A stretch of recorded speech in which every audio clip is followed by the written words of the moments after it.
Hey guys, and welcome back to another video. We are back. We are doing life updates. So, for the last couple of weeks, my best friend Jasmine and I have been taking case management classes. So, we made it through domains 1 through 3. If I can make a 3, that would be helpful.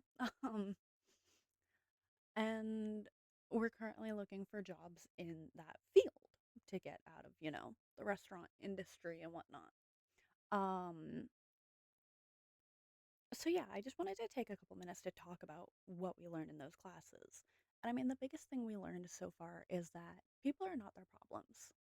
So you don't use the words I am or I have. You say, like for me, bipolar is a issue for me instead of I am bipolar or I have bipolar, you know, things like that. Which seems a little tedious and also a little weird, but it's supposed to help you realize that you are not your problem. If you are depressed, yeah, depression is a problem for you. It doesn't control your life.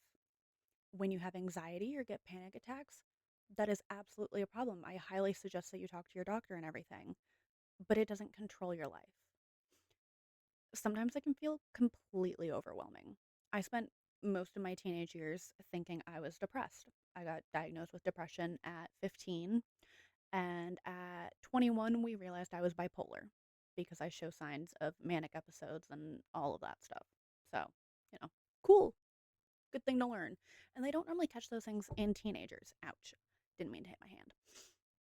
Um, but we learned a lot about social etiquette and stuff with, the case management stuff. So as a case manager, you have to be very precise, open-ended questions all the time. So it's not, were you feeling happy or sad? You don't give them a choice.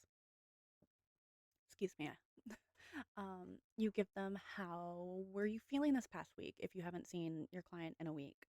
You give them, um, what activities do you enjoy when you're feeling down? You never just ask, a closed ended question if you can help it. Obviously, when you first meet a client, it's what's your name? Like, what do you do for work? Things like that, which are closed ended questions. Now, to be fair, I am a talker. If you ask me what I do for work, I could go on and on about the restaurant industry and where I work for probably an hour, if not longer. Same thing with case management. I could probably go on this topic forever, which is why we're not going to do that. I'm trying to rein it in, give you the most important facts. We've learned that healing is different for everyone. It happens in different times, different ways, which, as a human race, most of us realize, or at least I hope we do. Not always, of course. Everything is different for everyone. And mostly the biggest thing that we've learned is just, be respectful, be kind, and accept that everyone is their own person. And I feel like a lot of people nowadays don't do that. We all categorize things in our brains or just in general. I know in high school we had cliques and stuff.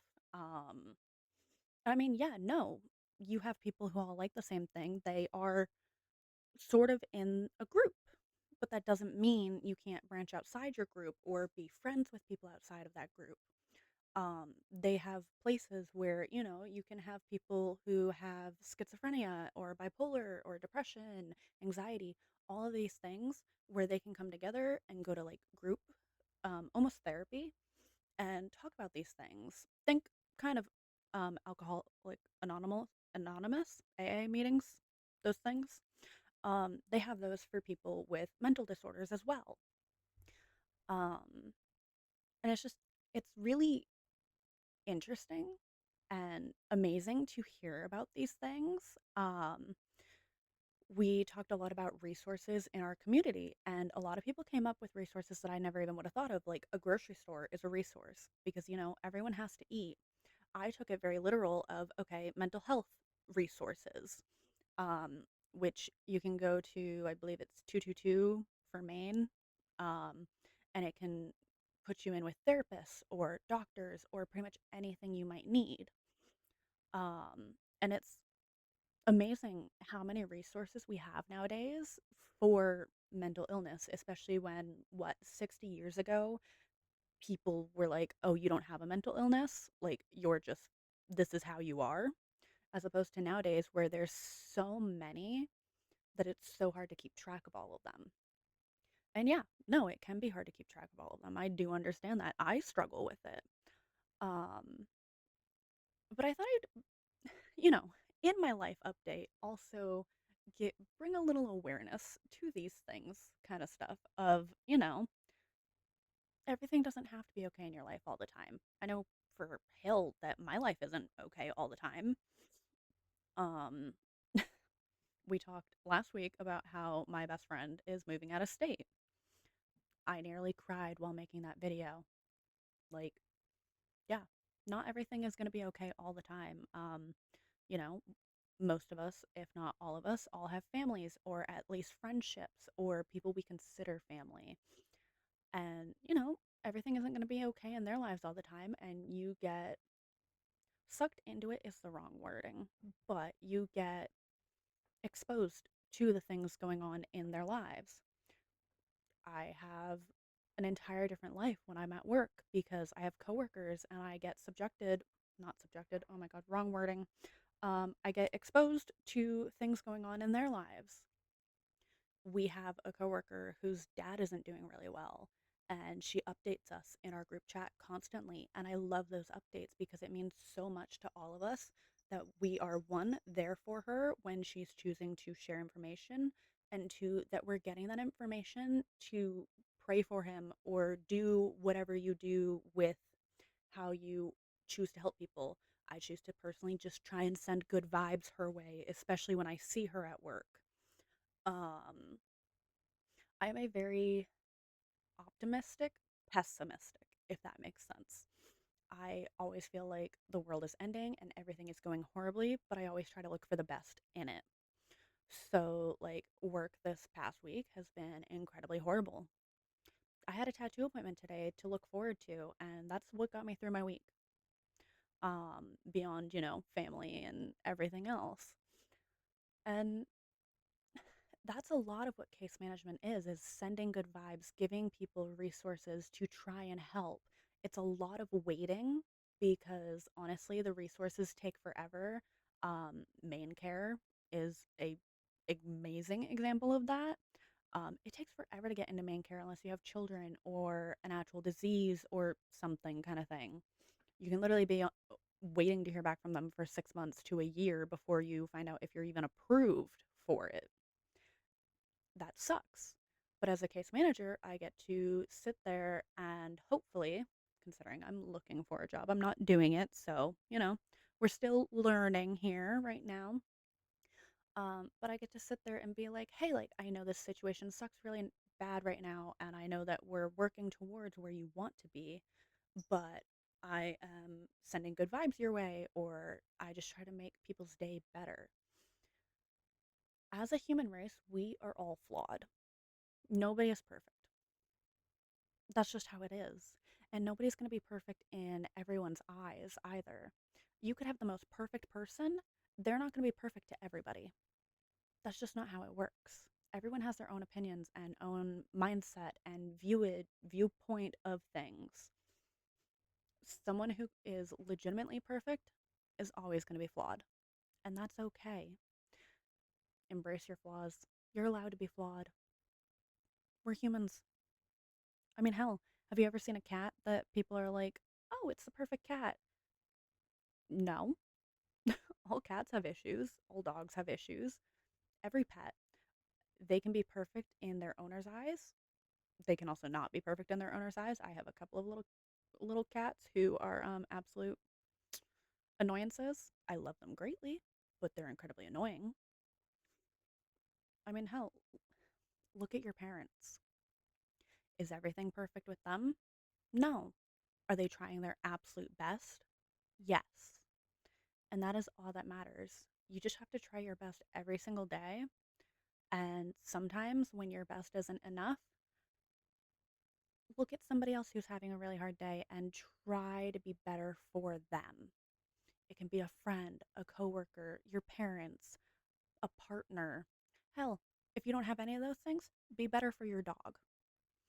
Take that dog on the walk, take them to the park, cuddle with your cat on the couch, watch their favorite show if they have one. I know that sounds insane, but my cat loves to curl up with me and watch movies. Sometimes that's just how it goes. But so if you don't have anyone in your life like that, be better for your pet. Just do something to make someone's day. Hell, tip somebody at a coffee shop or something, pay for someone's food or coffee. Um, send out the good karma. It comes back to you eventually. It may not be exactly right now. It could be 6 months from now when maybe you really need it. But if you don't try, you're never going to get anything.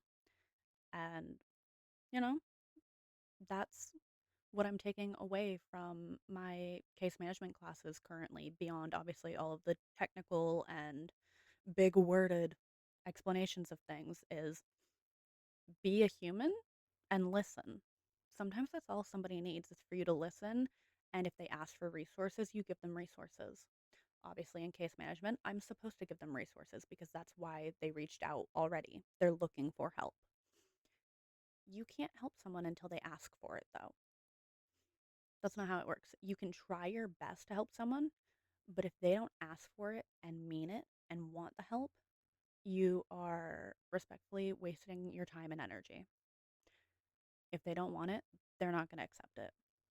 And, sometimes that's how it goes. I know I've definitely been in situations like that where I've given every form of help I could to somebody and it didn't help them at all because they weren't ready for help. That is okay. Don't lose yourself in the process of that, but, you know, maybe wait for them to ask for the help they need. That is always okay. But yeah, so to recap very quickly, we learned that people are not their problems. Don't be a shitty human being. Maybe just listen and try your best every day. No matter how bad life is, look for the best thing you can think of. Some days for me, that's a red pen. I love red pens. Some days that's all it is. Some days it's my coworker or a friend had a really good day, even when I had a really shitty one. That still makes me feel better, and I'm glad that they had that, even if my day was bad. I don't resent them for it. I don't get jealous about it. It's a mindset, very much. It is just a mindset. And it's not hard to get into that mindset. And once you start doing it, you'll realize how quick and easy it is to just be a little more optimistic every day. Eventually, you become mostly optimistic, and it's kind of really nice.